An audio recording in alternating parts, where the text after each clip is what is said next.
So anyways, I was saying we date like Europeans and we marry as Africans. What do you mean by that? So what I mean is, even in so I meet you in a Western, or we date like Westerners and we marry as Africans. The courtship system that we mostly follow, our template, is very much Westernized.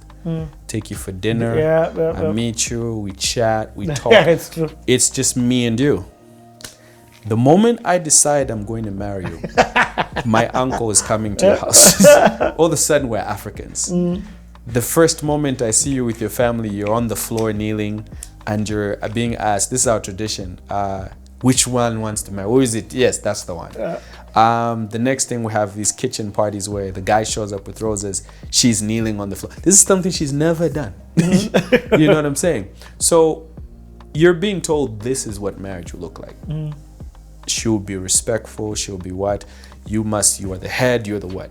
But in the Westernized, you're absolute equals in the sense that her opinion matters as much and different things. And if she wants to talk, if you guys are, you know what I'm saying? So even in the teaching, it's basically a lot like that.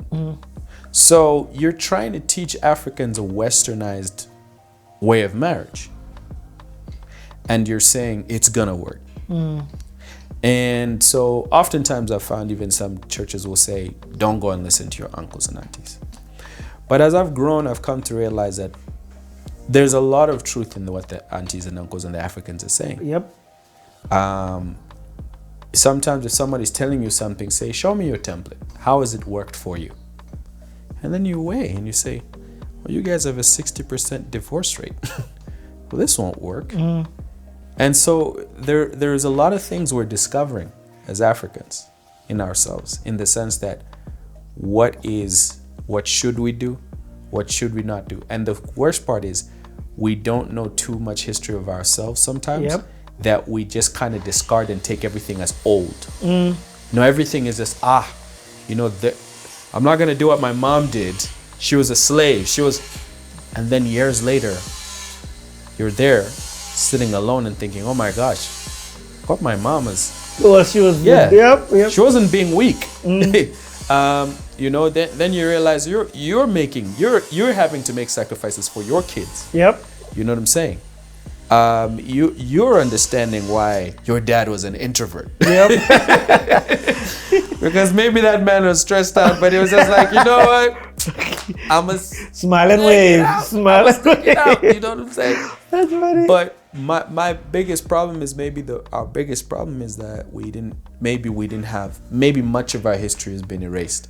Yes, or not passed down. Yes. Because of, so part of the reason why I started this show is that I believe when I hear about how different stories were told back in the day of the village around the pot, sipping some Muratina, which is like old school alcoholic brew. But then after that, now a bit of money comes in and you move into the city. And in the city, there's some disconnection between the passing of the heritage. Dad is busy, so you miss out on some of these values. And you become a parent and you're winging it, literally. So you for example, as a man today, you find your demands are still the same, to be a provider, to be there and whatnot. What would happen then, if we eliminated the Westernized view of courtship, you'd be scrutinized by her family. Oh, serious? Yeah, the father, the what? You know what I'm saying? You would see a beautiful, you see a lady that you want. Great, she's great. Okay, but who are you? What are you able to offer? The very same things that are demanded of you in modern culture to be, but then the background check was done with the family, because we're just not gonna let her go when we don't know who you are and where you're coming from. And now I begin to understand why people say, well, who is parents? Who are her parents? What did she do? What is she what? You know what I'm saying?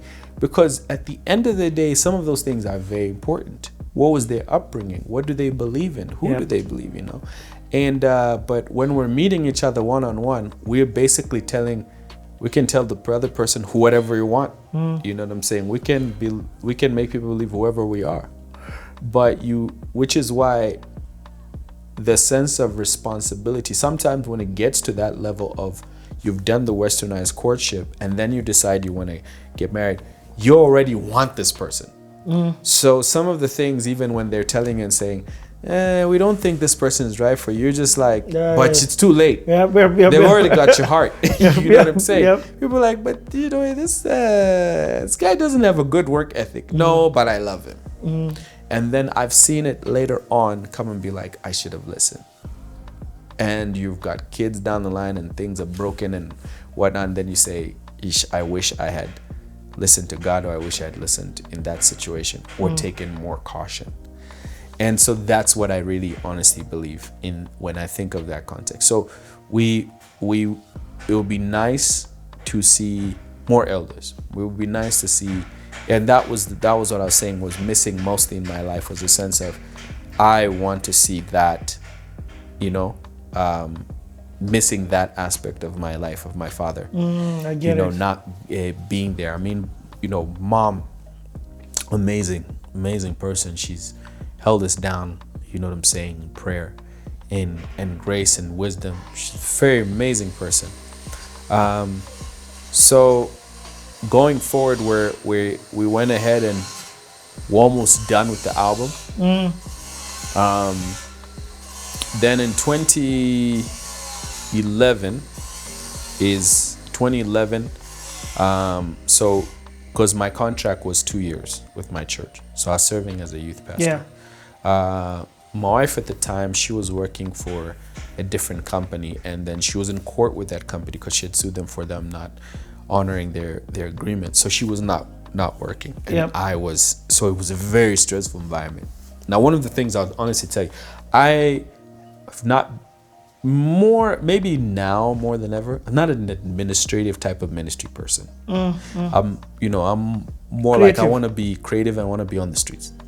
And so where I was serving at the time with my church, I think it's extremely great in terms of like executing things from an administrative point. Like that is what they're good.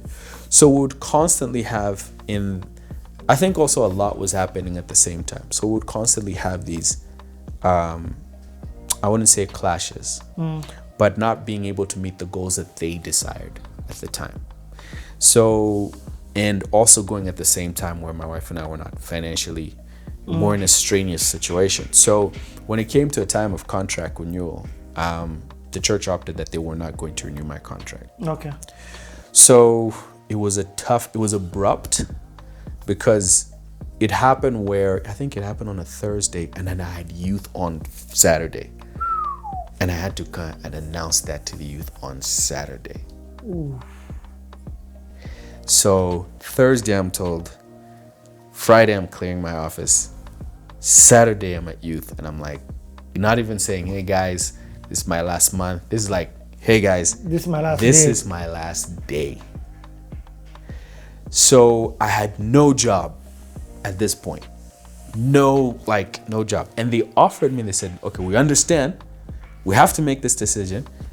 And if you're talking about low point, man, that was low point. So they said, we have a job for you. Because we feel so I don't this is the thing, because people might take this like, no, this is not true, because I'm just telling it like as it was in this, you know what I'm saying, and take a responsibility for myself, because I feel like, yo man, I mean, they wanted stuff done, and I was like, I couldn't deliver in that sense. But I feel like now when I reflect back and I look back, I was like, that was actually it was there's certain things that need to happen in your life for you to become, and I'll explain why towards the end. So it was like that. It was just said, we've got a job, something that we can give you I think it was a 3-month contract. So with a minimal salary, to work in maintenance. So you'll be working in the maintenance department. Yes, that's that. So I took a job where I was lifting boxes. Yeah. So imagine, from the assumption that you're on some pastoral staff, now you're at the back of the church with the workers lifting boxes, packing stuff, and they're the ones who are directing you and telling you that. And just so I can get by. That's the job I took. I mean, for a lot of people, they were very annoyed. But I had no bitterness during that period of time. It was just a very low point in my life. I was not allowed to sing in church for those 3 months. And then, so it was that time. It was that time that I wrote Warrior. Oh, man. That was when Warrior came. He gave the wings to birds by simply speaking words. He gave the sun a place to call its home.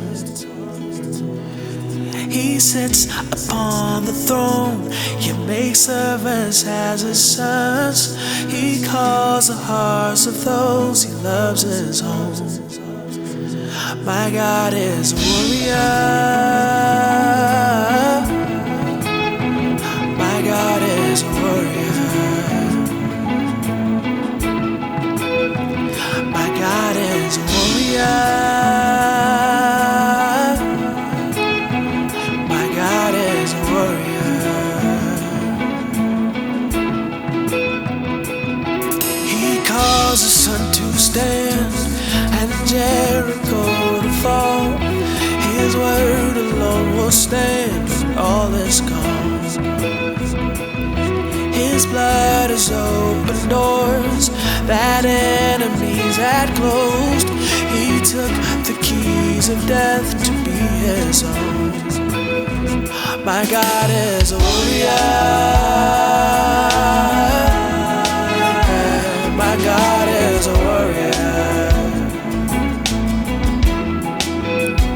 My God is a warrior.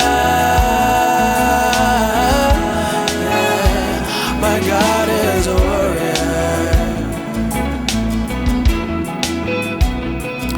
He makes the slave be free and troubled hearts at peace. He grants the breath of life to thousands. Okay, hold on. Yeah. But Warrior is on. You wrote Warrior, but didn't like record I it. didn't record it. Yeah. Okay. Yeah.